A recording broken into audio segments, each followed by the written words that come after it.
Welcome, everybody. Welcome to the Rig on Wheel show featuring MVT, the first ever truck driver recruitment show. And this is, of course, our special guest, Robert Pearson with Mesilla Valley. And I am Camille Gaines. He is the VP of Jesus Christ, I am driver recruiting. Driver recruiting. I am having a bad day today. But anyway, the VP of driver recruitment, and this is your ultimate destination for your tips, hot jobs, and everything, industry news. Yeah. We're here to give it to you, right?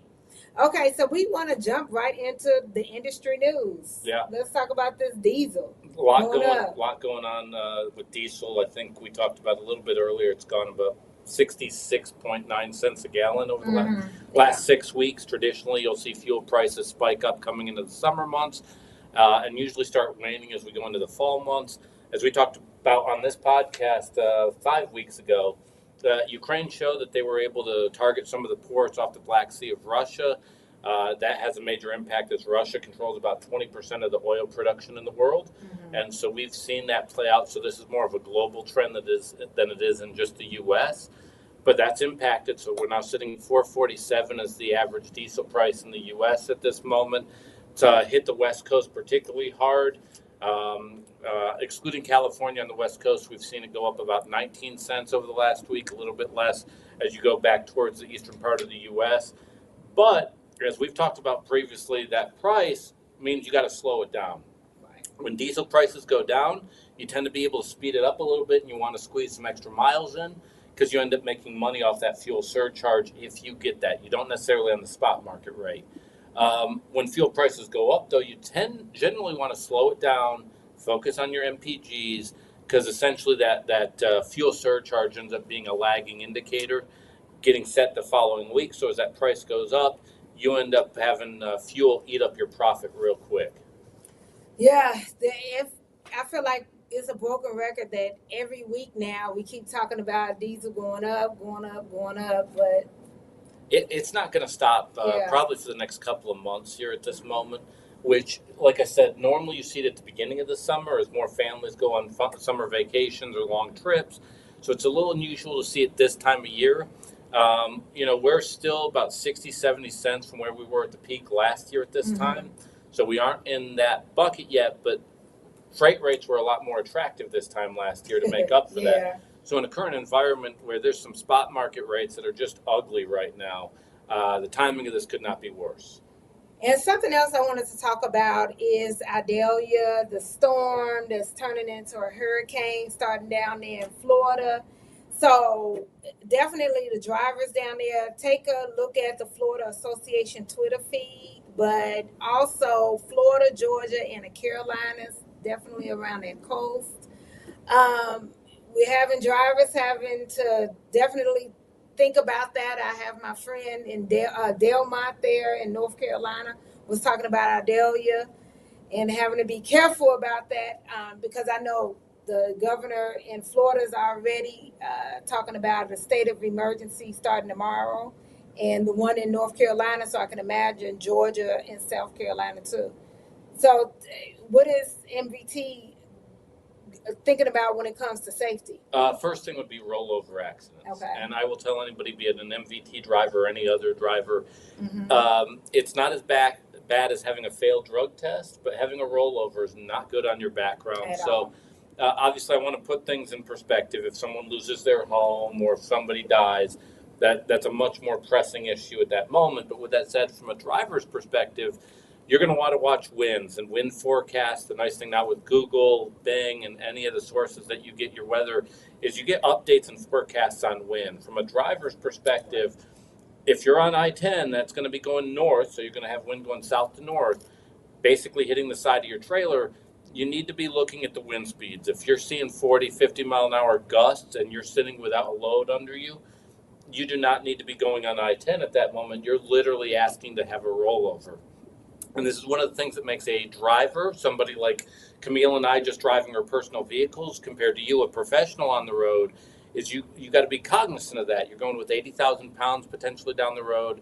You have a huge side of that trailer that basically picks up wind like a kite.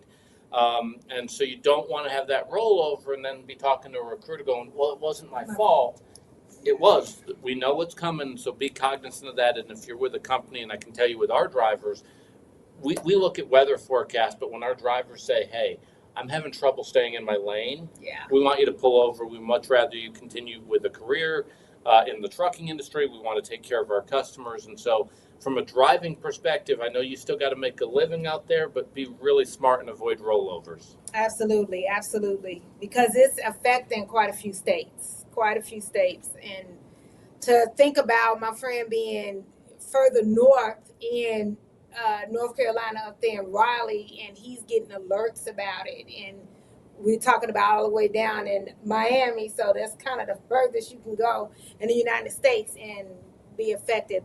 That's pretty much a big deal. Yeah, and you're going to see a lot of the things without turning into a meteorologist here. You'll see the first few waves have already started to hit the U.S. of storms. So places like Albany, Georgia, Biloxi are already getting hit, and you got to watch out with those leading fronts, because you'll start seeing some tornadoes take place in the southeast U.S. as well. So even if you're not in Hurricane Central and you're anywhere in the southeast, you'll be wanting to watch your radar. Absolutely.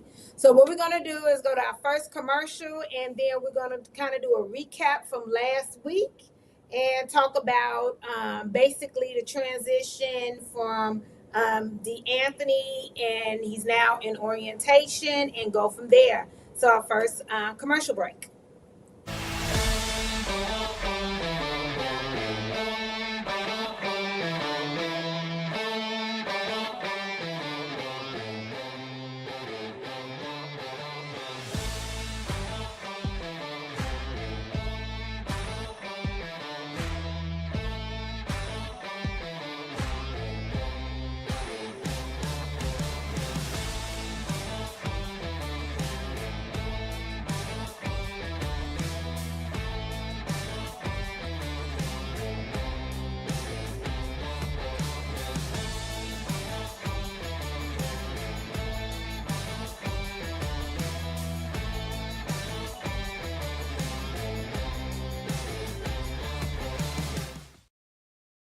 Welcome back. Thanks for coming back, everybody.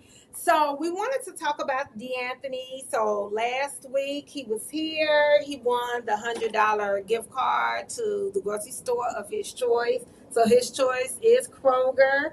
And I know you wanted to talk about something about Kroger, so we're going to get into that in a minute. So that was funny that I brought Kroger up. But last week, he was getting prepared. Josue went over all of his travel. He got his Greyhound ticket. He sent that to his third-party recruiter, which was us. But his personal third-party recruiter is Nimmer, which works for Rig on Wheels. So he made sure Nimmer had all of the information that Josue, which is his internal MVT recruiter, gave him. And everything, and he showed up for orientation. He's in orientation. Everything is going well for him. Any updates? Yeah, he's presently in orientation right now in Laredo. Today is Tuesday, so he's in day one. He should be getting complete and hired on tomorrow. He basically came in yesterday afternoon, did his road test, drug test, got those all cleared out.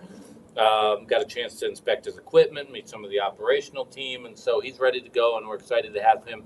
In his particular case, going on to Division 440, I believe, is what he's on. Yeah. That sounds right. I had to think a little bit there. He's on 440. But yeah, DeAnthony's down there, and we got a good group of people starting out of Laredo this week. We generally do orientation in Laredo, Nashville, and El Paso.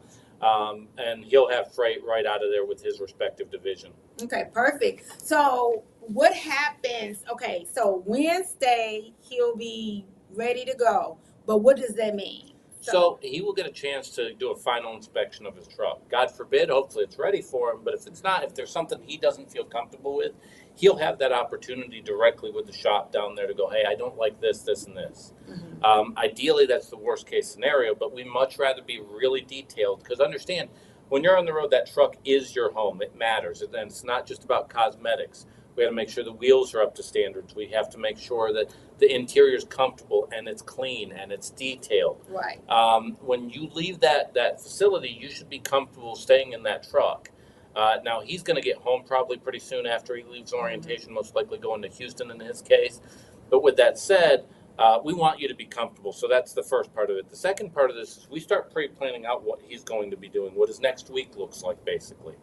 So he has a good game plan of what's coming up. And that's the nice thing with us.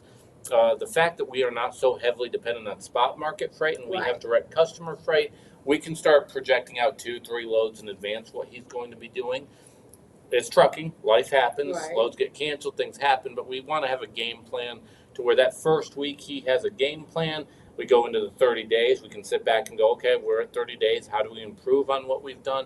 So he's going to find over the next 90 days, he's routinely having conversations with his fleet manager so that we can have a game plan every day of the week. Okay, good. So it's not necessarily he's going to be mentored, but he'll be coached to make sure that he's basically on the plan that he wants to be on. And truth be told, he's coaching the fleet manager as well. Okay. It's a 50-50 relationship. So the more we over-communicate in those early stages, the easier this gets for both the driver, the fleet manager, and ultimately the customer. So he's going to have daily communications. He may want to communicate in many different ways as time goes on, but we want D'Anthony to be comfortable now so he can get to that 6-month and 12-month mark and be comfortable with his decision. Okay, and I know right now 440 is not the hot job, but what states and what areas or loop, engineered lanes, but I like the word loop, is it that D'Anthony is going to be traveling? Well, with 440, you're primarily going to be running out of eastern Texas through the Tennessee Valley. Okay. So you're going to hit places like Memphis, Nashville, potentially southern Kentucky. On the Texas side, you're going to be hitting places like Laredo, Houston, Dallas quite a bit. But you're essentially running back and forth on that. So he's going to get weekly home time. I know he talked last week when he was with us about having a close-knit family, wanting to spend time with family. It's one of those divisions that will allow him to do that and have predictability when it's home time. When he says, I'm going to be home on Thursday at 5 p.m., unless there's an act of God or some weather system, he'll be home at 5 p.m. on Thursday. Okay, absolutely. Okay, great. So now, when you were saying he's going to check out his truck, that's basically like pre-trip in the truck, everything. So when he leaves out, is he going to leave out with a load, or what is he doing? Most likely he'll leave out with a load. There's always exceptions to the rule, but most likely, yeah. Okay, perfect. That's what I wanted to know. Now that we have D'Anthony squared away, because we brought up Kroger, I want to know. Yeah. You was telling me a little bit about what could possibly happen if Albertson and Kroger merge. So we're fortunate with MVT. We don't do a lot of business with them, but we're going to see a lot of mergers over the next several years. Yes. And when the economy goes down and prices change and stock prices, and I don't want to turn into Mr. Economist here, but you'll see a lot of mergers, and this is where customer service matters. So if you have Company A, that you're a company that services Company A, right, and you have Company B, and those two come together, a lot of times if you don't have good customer service to your ultimate customer, you'll find through acquisition, no fault of your own, just all of a sudden, boom, you don't have freight anymore. So one of the things to be focused on as the driver is that customer service experience, on-time delivery, communicating. So we're going to start seeing a lot of these shippers start merging or go through flux. We've seen it with companies like Anheuser-Busch. They went through flux, numerous reasons for that. With Anheuser-Busch, there were internal things that forced that, but one of the things you'll see is a lot of these mergers. And so with Kroger's and Albertsons probably merging over the next 3 months, you're going to see a lot of companies that do business with them see a dramatic increase or decrease in their freight levels. Ultimately, it's not price that wins that out right off the bat. It's customer service. It's on-time delivery performance. This is where the fundamentals and that value proposition of I'm a professional driver, this is what I bring to the party right now, becomes real valuable. A lot of people think that as a driver, you don't impact what you get per mile, and you don't impact. You absolutely do. You are the first point of contact. You are the face that they see of the company. Your ability to communicate, hey, I'm not going to be on time because this weather's happening. Right. So that we can communicate with the customer becomes really important, because when these mergers happen, if you don't do that, you'll find out that you got the short end of the straw. And then it goes back to being a professional driver versus just being a driver. You know, as mergers happen, right? When mergers happen, and think of corporate America. So as mergers happen, you might only need one or two of this person. So when people have to think, and management has to think, who am I going to bring along with me, or who do I want to stay with me? They only want people that make doing business easy. Yep. Okay, so it goes back to what you keep saying, relationships matter. And it goes along with everything. You don't want to do business with somebody that makes it hard to do business with. Yep.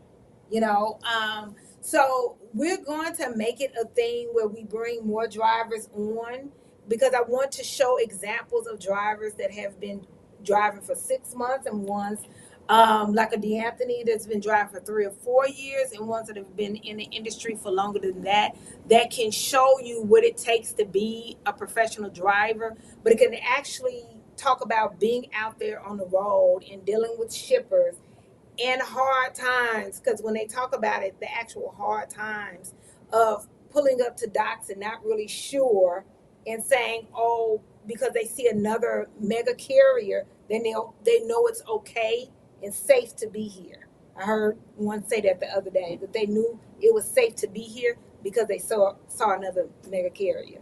Something I wouldn't even thought about. I could think of that. It's the interesting thing with spot market freight, is you don't know the customer, they don't know you. Generally speaking, 99% of the time that relationship goes well. But there's nothing like making a delivery and you're the only person there. It's one of the hard part for shippers, small shippers that may only receive 1 or 2 loads a week. You kind of like going to a bigger facility that's secured, that you know that you're not the only one there. And so that's an interesting observation I have to think about now. Yeah, and because when he said that, I was like, oh, because I've never, of course, delivered a load. You don't want me to drive my car too much. So I was like, oh, and then because I was thinking of why, and I had my own ideas of why. Yeah. But they were saying that because you don't know, it's dark, and it just starts making you think. And then sometimes if you are, he was with a smaller carrier, and you don't always know what it is you're hauling. But when you see a larger carrier, then it makes you feel more comfortable.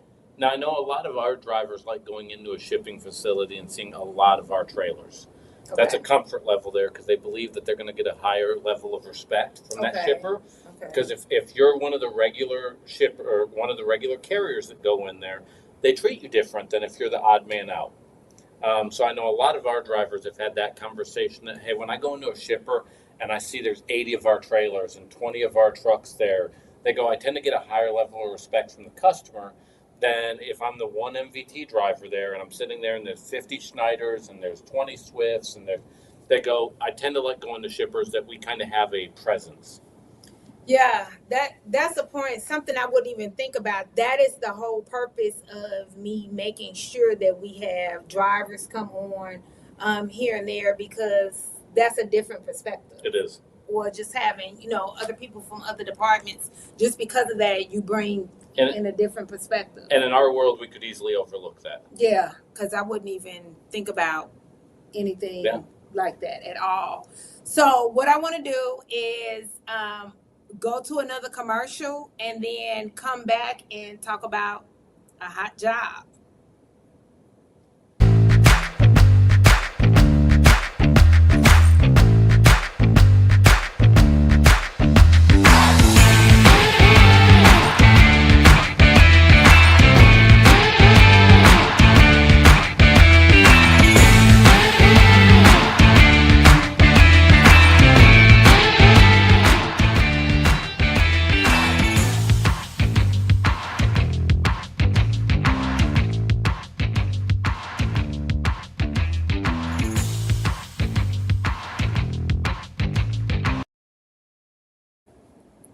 Thank you for coming back. So what we're going to do now is talk about a hot job. We're going to talk about 400 out of Nashville with the nice background when you're there in the Nashville terminal. Yep. Yeah, with Division 400, and we've talked about it fairly continuously. It's one of the opportunities we have that's rapidly expanding. Always looking for drivers that live around the Nashville area within a 100-mile radius. We're running up to the Northeast. Our version of the Northeast does not include New York City, the George Washington Bridge. We go to places central Pennsylvania, upstate New York. That's our version of the Northeast. Potentially southern New Jersey. But outside of that, we are not going up in New England. We're not dealing with any of that. For those of you that have driven in the Northeast, you know that once you get off the interstate, those roads are old and they're narrow and they're a pain to get around. So we don't have a lot of interest in that. But coming out of Nashville, we have a lot of customers that we've had for decades now at this point that will go up to the Northeast there and we grab freight and come right back down into that area. It pays well. Most of those drivers are at about $90,000 to $95,000 a year, so you're able to have a nice living off of that while getting home every week. And so that's a big benefit there where you get the money, you get the home time, and you get a pretty easy running lane from a standpoint that you're not having to deal with the challenges of some of those carriers that go into the extreme Northeast. So let's talk about it. But what if they see a truck in the Northeast? You missed that part. Well, you normally say that sometimes. Yeah, something's either gone wrong, someone's stolen our truck and we need to call law enforcement, or somebody wanted to do something weird and we got them a broker load because they wanted to try something new. But that I don't know many people that have a fantasy of driving up in New England. So that doesn't happen often. I was just wanting you to say that. Okay. And what about 220? 220, our Western 11 there. So if you live out of Phoenix, Salt Lake City, or the Portland area, we run a lot of freight for a division called 220. You'll hit places like Denver, Salt Lake City, Portland, a little bit of California, and the Arizona marketplace with occasional stops in El Paso. It's one of our highest paying divisions, and so that's where we normally have drivers that start getting into that six-figure range. At 60 cents a mile, you're going to see anywhere between $90,000 to $106,000 a year. Get home every 7 to 8 days. As we talked about previously, you know, some jobs pay this while other jobs pay this, and it's really about sacrifice and what you do. Mm-hmm. What makes this job difficult is it's a lot of mountain driving. So there is chaining in the winter time.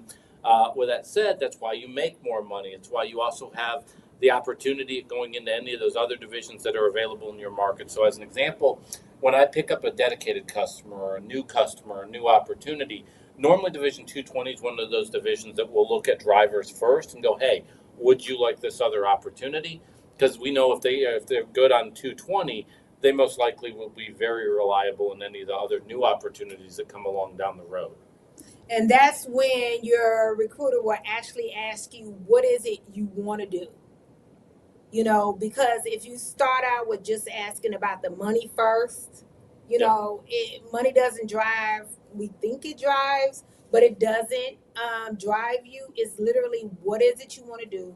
What type of home time, things like that, then we get to the money.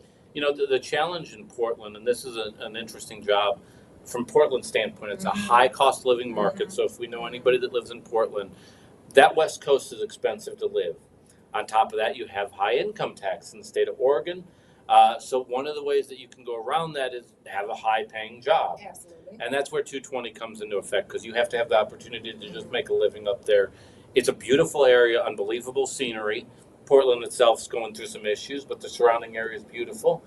But you got to have a job that supports living in that market, and that's where Division 220 comes into play and gives you that opportunity. The second part of that in Phoenix, as an example, is Phoenix is getting expensive too. Your average 3-bedroom, 2-bath house now is about $560,000 in the Phoenix metro area. Mm-hmm. You have to have a job that's going to be able to allow you to live in the metro area that you live. And so that's one of those opportunities. We have other opportunities in those two markets, but at the end of the day, that cost of living impacts how you make a living, and you're going to have the opportunity to make a high salary or high rate per mile in order to live there. And so this division does that specifically. Absolutely.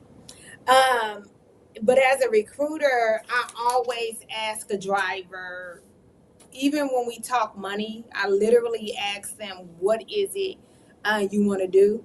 Yeah. Because, like, for an example, I know the 220 makes more money, but if you come back a little bit of Texas, right, and you have a couple of divisions in Texas, yep, and we'll have drivers that'll say more money, and then you'll have a driver that'll say, well, no, I thought I wanted to make more money and I wanted more home time, or I don't want to have to do this, or I want to have to do that. Because when you talk about the chain, some drivers want to chain, some don't. Yeah.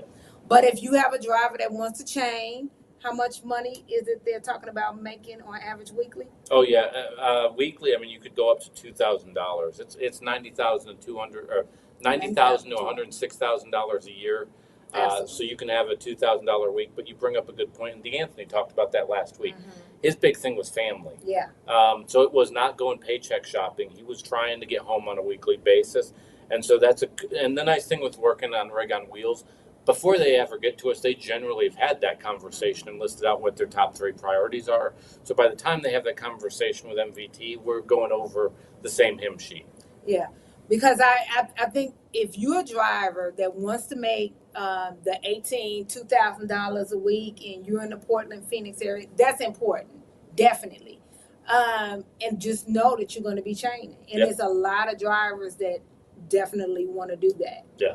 Yeah, that's an awesome opportunity. I like that, especially in that area. I'll take 5 or 6 of them tomorrow. Because you definitely need that in that area. Absolutely. Okay, so we're going to come back after this. I want to definitely talk about the equipment, MVT's equipment, where you get your trucks from, all of that, and throw in some before we talk about the equipment, I want to throw in some questions that Kayla has for us first, right after this commercial.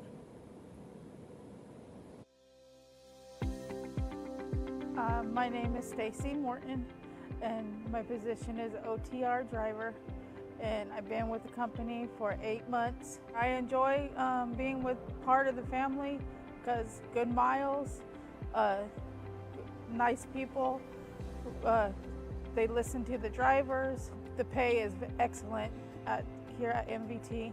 The home time is very good. You get to go home anytime you want. The dispatchers are really nice. They listen to the drivers, whatever you want. They will do their best to give you what you need. And the equipment is good, and safety is excellent. Yeah, they're fast, and the roadside is good. They listen to you, and they get the job fixed in a timely manner. Yeah, I would recommend other drivers to come to MVT because this is a good place to work, and you get excellent home time and everything that you need here.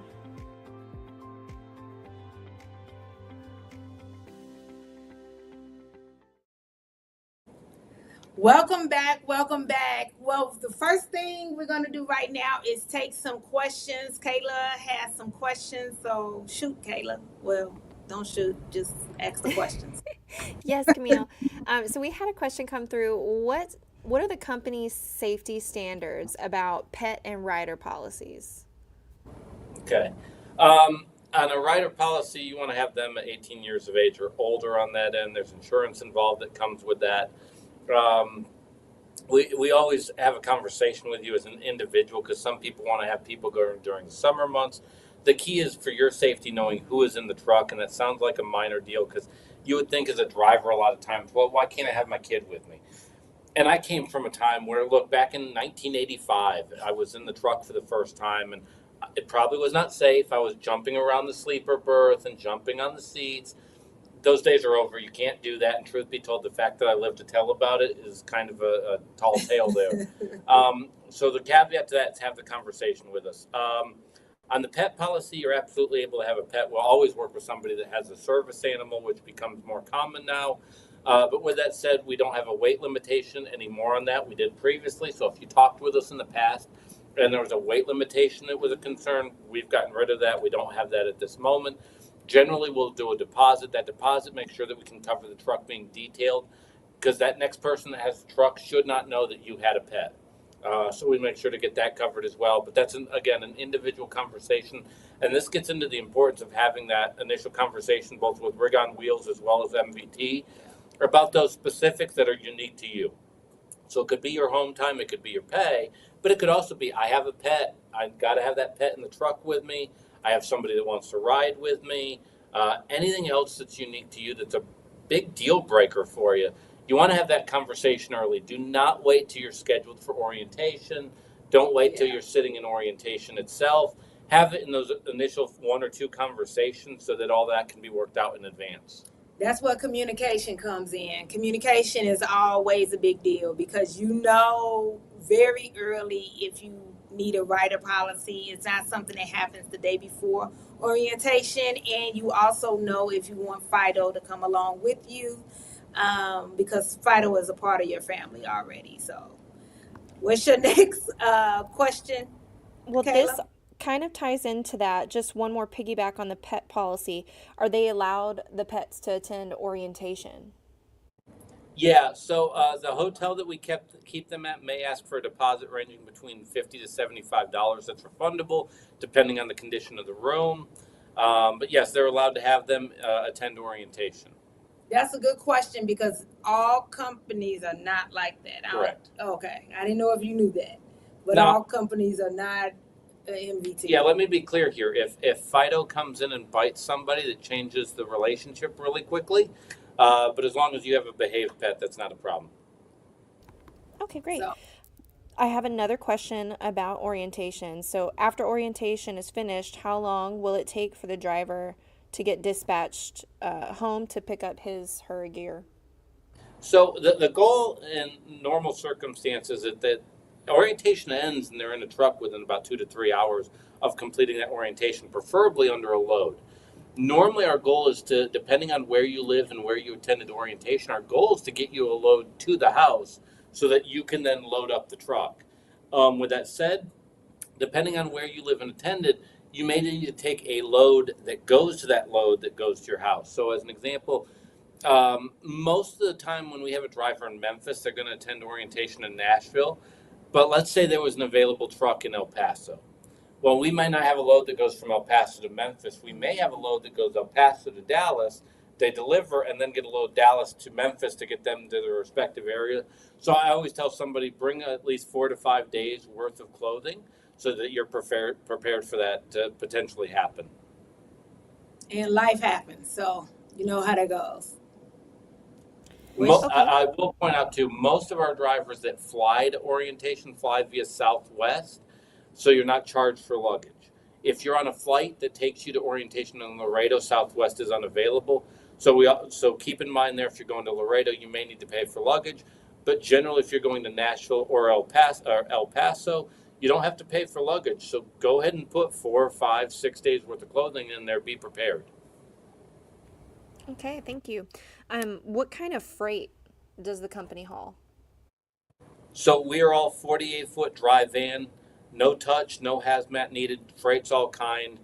Depending on the division, you'll see a lot of our customers are like Anheuser-Busch, Starbucks, Lowe's, Home Depot, IKEA primarily. You'll see a lot of that. Electrolux, 3M. So there's nothing special about our freight from a standpoint of you're not going to have anything hazardous. So you're not going to have to worry, are you glowing in the dark after you've delivered your load? We're not doing any of that stuff that requires you to have a hazmat endorsement. You don't need to get triples, doubles, tankers, any of that stuff.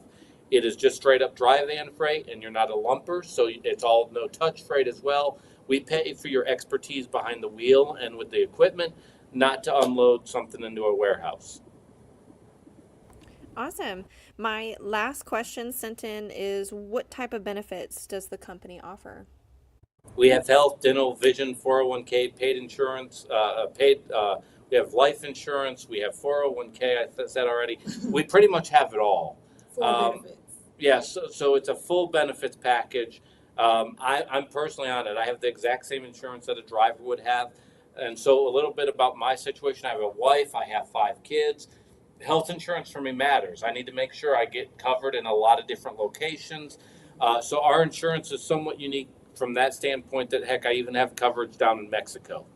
If you live in Nashville, that probably is not that big of a benefit. But if you live in Laredo, you live in El Paso, or any place near the U.S.-Mexican border, that can be very beneficial. But yes, it's widely accepted and it's low cost. Is that it, Kayla? That's all I have for now. Okay, perfect. So that'll take us right into it. let's talk about equipment. Yeah. You ready? Yeah, absolutely. So our equipment comes from Penske. We have a very close working relationship with Penske. That helps a couple of different ways there. They want to give you really good equipment. They take care of their own equipment like we owned it. So that equipment, as an example, let's say that you got a bad truck that had an issue with it, though, because it could theoretically happen. You get stranded someplace. They have a fiduciary interest to get to you quickly, and if that truck can't be fixed on the spot, getting you a truck that can go ahead and replace that truck so you can keep on moving. I can't emphasize it enough. That's a big advantage of having the engineered lanes. If I am running all 48 states and I break down in Pocatello, Idaho, I may have to sit 2-3 days because I don't have another truck. I have to wait for that truck to get fixed. In this world where you get paid on a mileage rate, that is extremely costly, and I don't know anybody that's paying layover pay where it equals what you'd be actually moving freight. So with Penske having that kind of contingency that they'll come to you and make sure you have a truck because of those engineered lanes, that's going to keep you moving and ultimately lead to your bottom line being a lot healthier. It's all 2019 or newer internationals. Big sleeper berth at 71 inches. So traditionally your regional carriers have a 56-inch sleeper berth. This is a sleeper berth that's made for a team. So essentially if you're a team or you're a solo driver, you'll have plenty of space to stretch and maneuver around, stand up fully. It's not a mid-roof, it's a full roof sleeper. It's got an APU unit attached to it, so you're able to go ahead and have air conditioning at night. You're able to have heat at night without necessarily having to idle. It's got plugs in there, so you don't have to worry about putting a power inverter. You'll be able to plug in a refrigerator, a TV, a microwave, and a number of other opportunities to plug in electronics. I know some people like playing Xbox or PlayStation in their truck, and they're able to do that in our truck. So late model, dependable, and has all sorts of amenities so that you can live your life on the road comfortably. Well, since it's Virgo season, I would like to bring some trouble, since you like to say you don't like sign-on bonuses. Yeah. And I'm a recruiter and we like sign-on bonuses. I'd like to say, tell us about your in-facing cameras. So let's talk about it. Yeah, so we have outward-facing and inward-facing cameras. Now, when these first came out about 5 years ago, you'd swear you're going to cause a mob scene in an orientation. Big Brother is watching you. The sky is falling. It is not. We have 1,900 drivers on the road. We do not pay people to sit there and just stare at you all day long while you're driving down the road.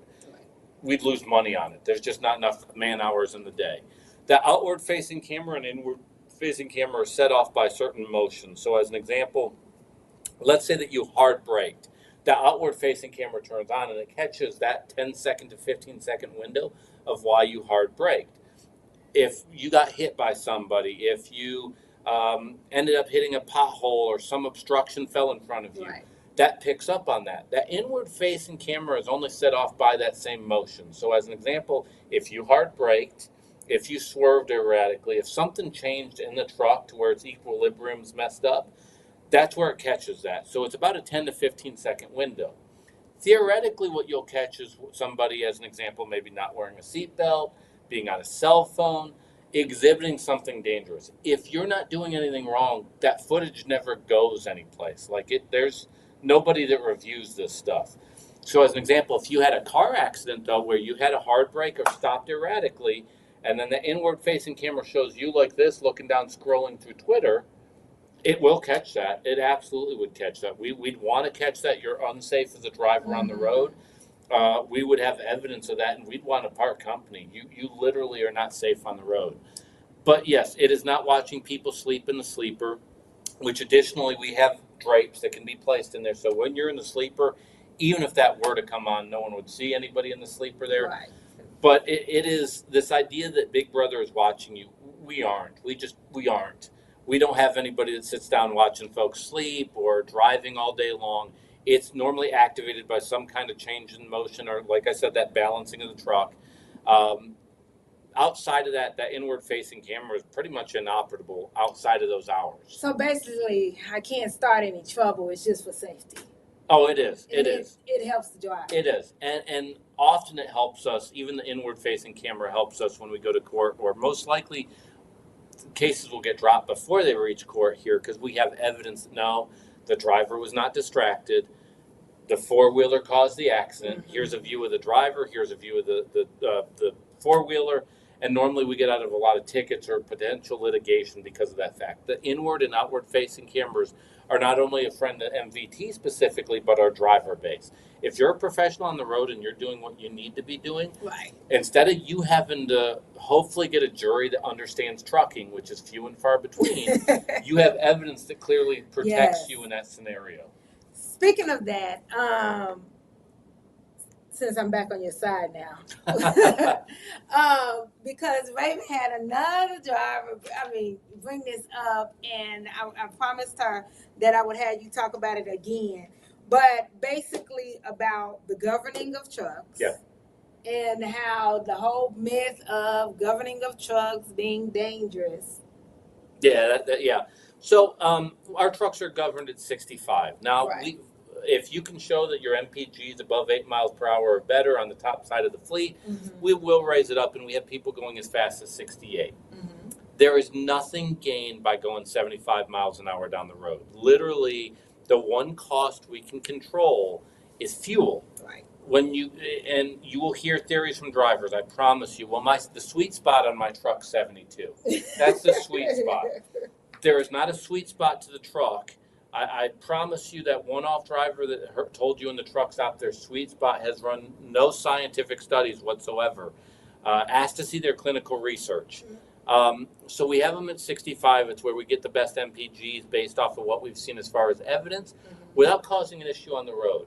Look, if you're on the interstate and you're going 50 all the time, you're gonna cause an issue. People are gonna have trouble getting around you when they need to. At 65, yeah, you're not gonna pass everybody on the road. No. But again, our average length of haul is 400 miles. Very rarely are we going in spots where the speed limit is 75. The only exception would be, I think that'd be I-30 that runs from DFW, I-30 and then connects into 10 going to El Paso. Pretty much the only stretch of the country that we run that the speed limit's above 65. And so the caveat to that is at 65, you are not the slowest vehicle on the road. In fact, you should be going with the flow of traffic for the most part, but you and I both know there's aggressive four-wheelers out there, or you have owner-operators that don't really pay attention to their fuel, but they're going out of business right now because they're not paying attention to their fuel and the spot market stinks, and they're not trying to mitigate costs. We aren't going to set the truck at 75. I don't want to be lie to you and say, oh, there's a chance we're going to crank it up. We aren't. The cost of fuel is the one thing that we can save money on, and as we've talked about previously, once you purchase the truck and once you picked up the freight, you can control the costs for a trucking company either with driver pay or with fuel. Yeah. We're not going to take away the 18 pay increases we did last year to drivers. We are going to try and take that away from. Look, ConocoPhillips is not going to make as much money off of us. I'm sorry to ConocoPhillips and Exxon, but that's where we'll save our money. That's good. So what we're going to do is go to commercial. Let's play the one where the guy's talking about the innovative MVT truck. And then we'll come back and talk about the car giveaway. At Mesilla Valley Transportation, every driver is behind the wheel of a late model International LT, a truck that takes comfort, convenience, and safety to a whole new level. Join us as we explore the impressive features of this powerhouse on wheels. The open road is full of surprises, and sometimes that includes unexpected encounters with wildlife. But worry not, the International LT has you covered. The front end protection guard offers an extra layer of defense, protecting you from animal strike. Drive with confidence, knowing that you're shielded from the unexpected. We all know how important it is to keep our batteries charged, and our International LTs have your back. The Cummins X15 is equipped with an auto start feature, ensuring that your batteries are automatically recharged when they run low on volts. It's a seamless process that keeps you powered up and ready to hit the road. Disc brakes and an engine brake provide reliable and safe stopping power when you need it most. You can have peace of mind knowing that you're in control. Safety is at the forefront of what we do. Our International LTs are equipped with top-of-the-line safety features to ensure your well-being while out on the road. These tractors are equipped with Bendix fusion protection, collision mitigation, and lane departure warning. Achieving good fuel efficiency deserves recognition. With the International LT, your efforts don't go unnoticed. When you consistently achieve impressive miles per gallon, the International LT rewards you with increased speed. It's a little extra motivation to keep you pushing for better fuel economy. After a long drive, you're ready for a well-deserved break. With the International LT, you can enjoy your rest period in absolute comfort. Thanks to its auxiliary power unit, you can keep the driver's cabin heated or cooled just the way you like it. No matter the weather outside, you'll always find your sweet spot within our International LTs. The International LT understands that comfort extends beyond driving. It's a space where you can truly feel at home. I'm a big guy, and I have room to move around in here. With plenty of room to spare, the International LT accommodates even the tallest drivers.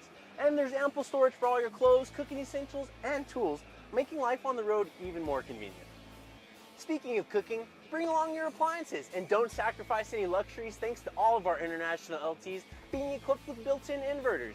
Dry your hair, make a smoothie, or play a game, all from the comfort of your truck. We take pride in our well-maintained fleet, and if by chance you do come across something wrong on your truck, you're never far from help thanks to our valuable relationship with Penske. With more than 750 brick-and-mortar Penske shops nationwide, their expert team is always ready to assist you. From routine maintenance to unexpected repairs, they'll get you taken care of and back on the road in no time. And there you have it. Just a few things about this late model International LT that make MVT the place to be. Welcome back, everybody. Thanks for coming back. Now Pearson is going to tell y'all how my husband, if he was a driver, if I had a husband, could win me a new car with this fuel efficiency. Well, if someone bought you a new car, they'd be well on their way to becoming your husband. That's a good way to get that started. That is a very good way, yeah, absolutely. If you get great MPGs, this is the company for you. And one of the things that we do to reward that is no bigger issue with MPGs is addressed than driver behavioral patterns. And what I mean by that is your ability to pre-plan, look at the times that you're going into a city, slow down when you need to, not go on and off the interstate continuously, timing out when you go to a truck stop. Those make a major impact on the fuel economy you get, where the rest of the industry averages about 6.5 miles a gallon, give or take.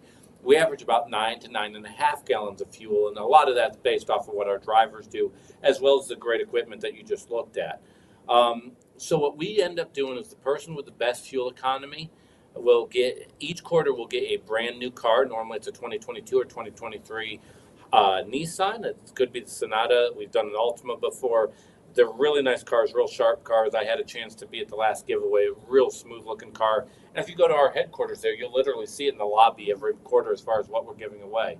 So it's one of the unique things there is you literally can do your job effectively and come home and surprise the missus or mister, depending on if you're male or female, and go, look, I got a gift for you here. So it's a really nice thing. All divisions are eligible for it. All drivers are eligible for it. And what we found here is the division that they come from seems to change. So just because somebody won it in a different division, you'll find with our engineered lanes, most of our divisions have the ability to make that a realistic goal for them in their career. Whoever gets the best fuel economy for the year will get $25,000. And so above and beyond that car, there's nothing like getting a $25,000 bonus on top of your pay. So whoever has the best MPGs at the end of the year gets $25,000. We work with all of our drivers. So literally our drivers can go into our facilities. They will see where their MPGs are, where they are versus the bottom of the fleet versus the top of the fleet. And it's something that we will work with you. So if you're not where you want to be on your fuel economy, between the maintenance department, the safety department, and your fleet manager, we work together to get you to where you want to get to it so that you have the chance of getting that car. And what I wanted to point out is the guy that's in that last commercial, and I wanted to say this before, but I think I only say it during the commercial breaks. But the guy that's in that last commercial is not, it's not that I'm short, it's just that most people are taller than me. So I'm 5'3". That guy is 6'5". So he is in the condo and standing up, and you see how big that condo is, and you see how big the truck is, MVT's truck. So that's huge. So you have drivers that are talking about, you know, I'm a big guy and all of that. So I know we're talking about fuel, but I had to point that out because sometimes we don't have drivers that are, you know, the average American man height, which is 5'9", 5'10". Like that guy is 6'5". I have a kid that tall. That is a huge guy. So I just wanted to point that out. It's probably why he's that happy. Yeah. Because he didn't have to bend down or anything. He had a lot of room to move. So, but if you are looking, but I know that you are looking for another job, another career, definitely give us a call at 281-968-3100.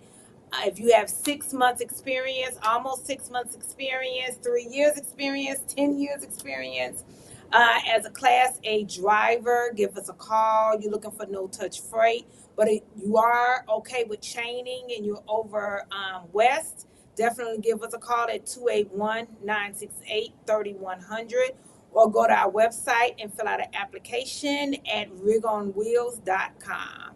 Thanks. Bye-bye.